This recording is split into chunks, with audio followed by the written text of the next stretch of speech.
aquel tiempo, el ángel Gabriel fue enviado por Dios a una ciudad de Galilea llamada Nazaret, a una virgen desposada con un hombre llamado José, de la estirpe de David. La virgen se llamaba María. El ángel, entrando en su presencia, dijo: «Alégrate, llena de gracia, el Señor está contigo». Ella se turbó ante estas palabras y se preguntaba qué saludo era aquel. El ángel le dijo: «No temas, María, porque has encontrado gracia ante Dios. Concebirás en tu vientre y darás a luz un hijo, y le pondrás por nombre Jesús. Será grande, se llamará Hijo del Altísimo. El Señor Dios le dará el trono de David, su padre. Reinará sobre la casa de Jacob para siempre, y su reino no tendrá fin». Y María dijo al ángel: «¿Cómo será eso? Pues no conozco a varón». El ángel le contestó: «El Espíritu Santo vendrá sobre ti, y la fuerza del Altísimo te cubrirá con su sombra. Por eso el santo que va a nacer se llamará Hijo de Dios. Allí tienes a tu pariente Isabel, que a pesar de su vejez ha concebido un hijo, y ya está de 6 meses la que llamaban estéril, porque para Dios nada hay imposible». María contestó: «Aquí está la esclava del Señor, hágase en mí según tu palabra». Y la dejó el ángel. Palabra del Señor. Gloria a ti, Señor Jesús.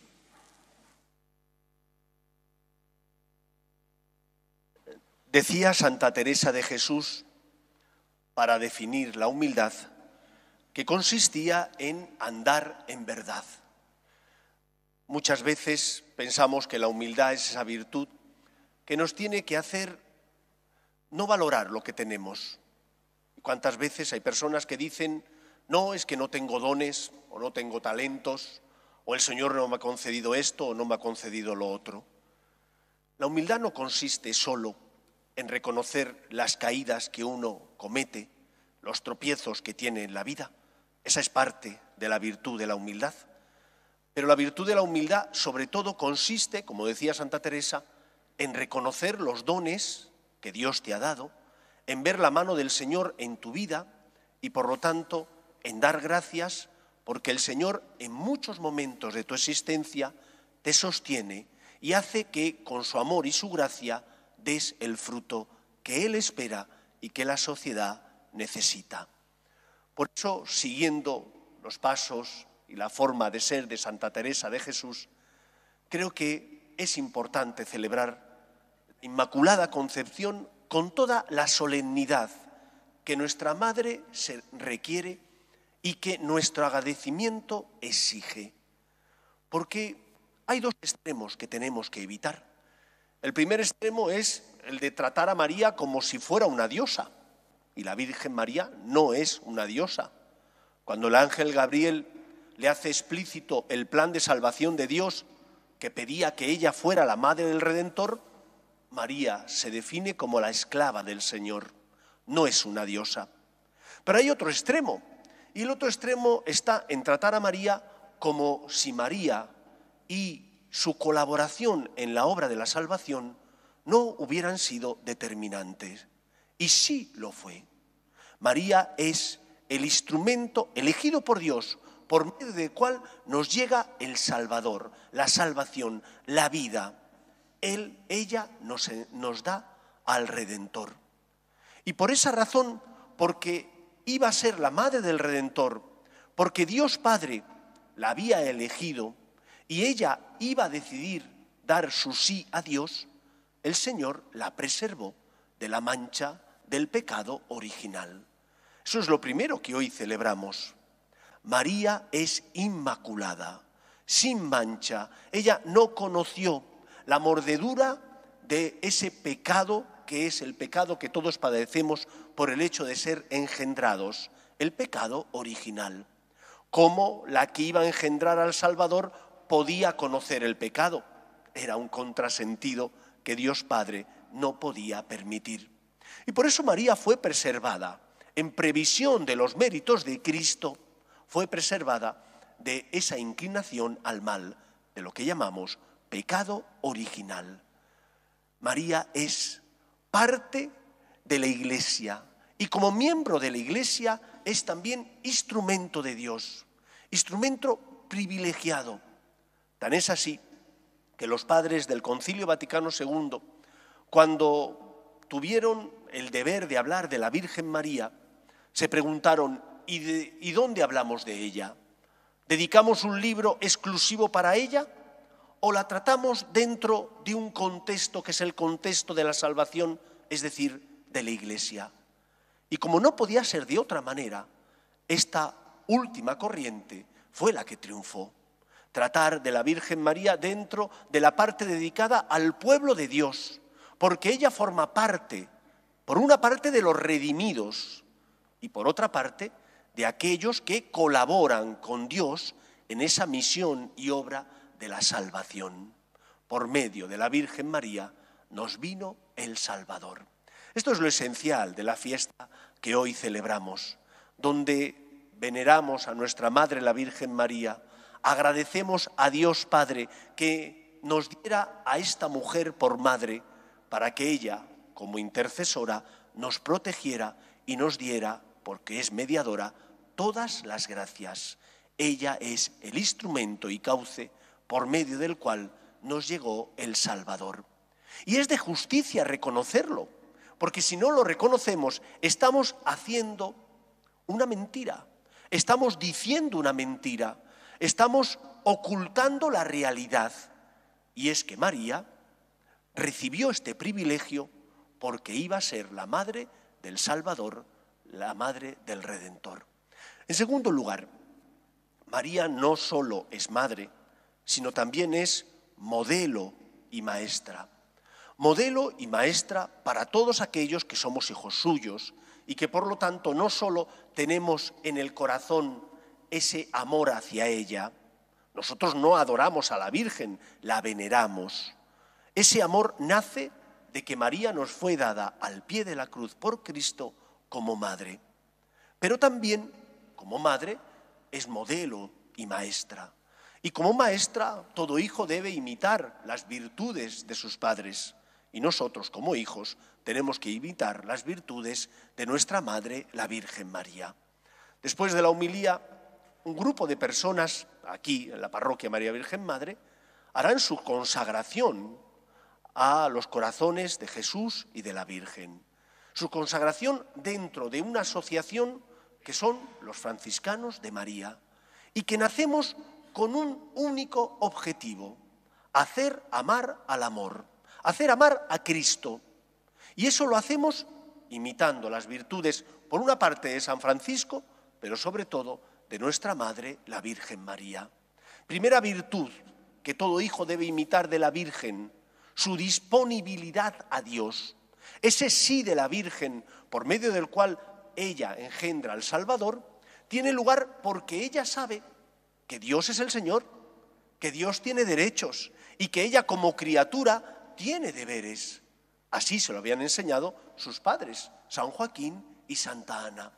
Y en un mundo donde hay una cantidad de derechos, muchos de ellos son reales y otros son inventados, nadie habla ya de los derechos de Dios.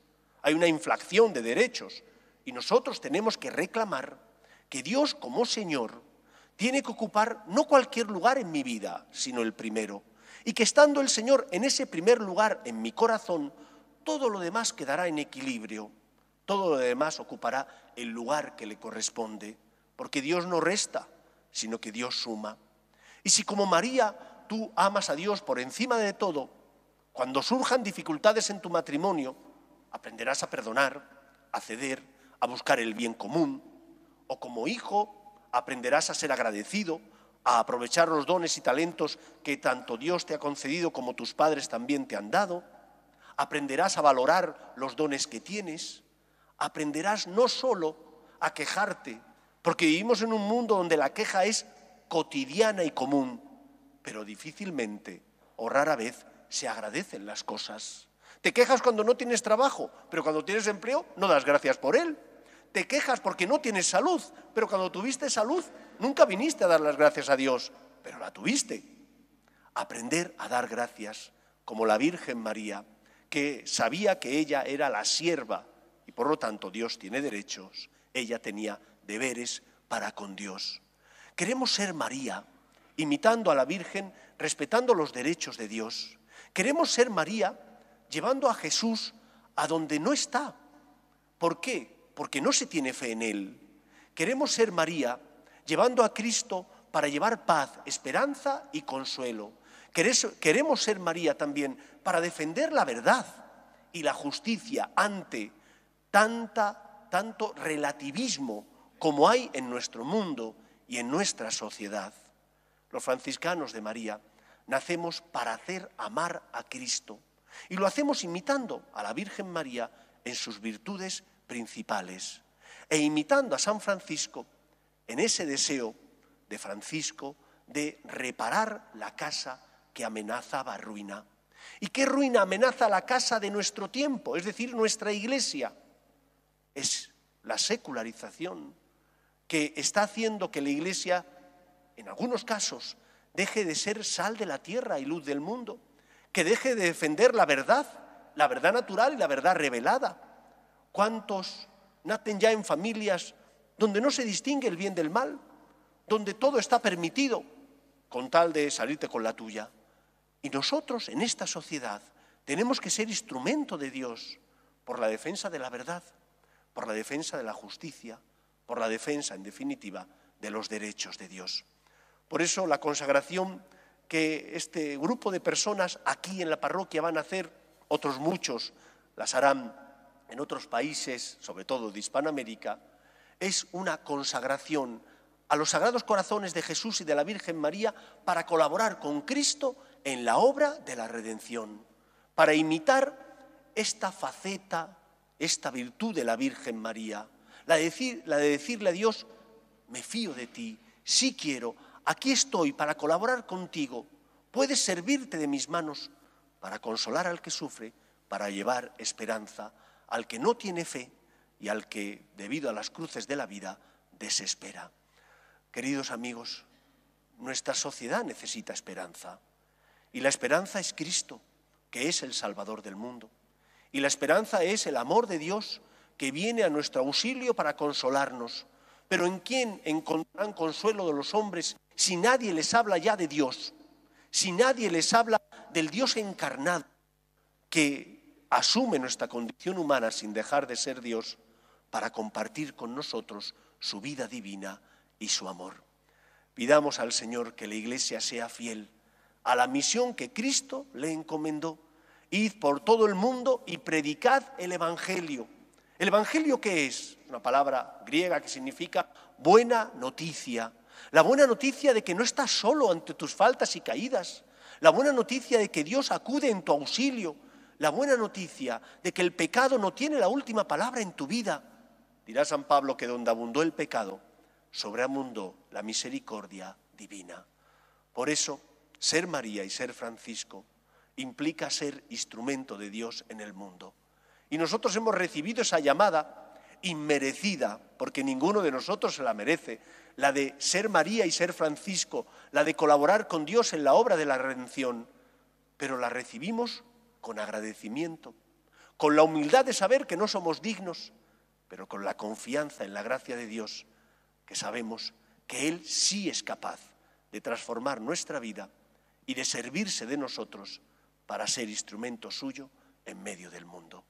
Pues pidamos a la Virgen María que nos proteja y que con ese manto protector con el que ella nos cobija, nos ayude a imitar sus virtudes para llevar a Cristo a una sociedad donde ya muchas veces no se le conoce, a una sociedad donde se vive muchas veces de espaldas a la verdad, tanto natural como revelada.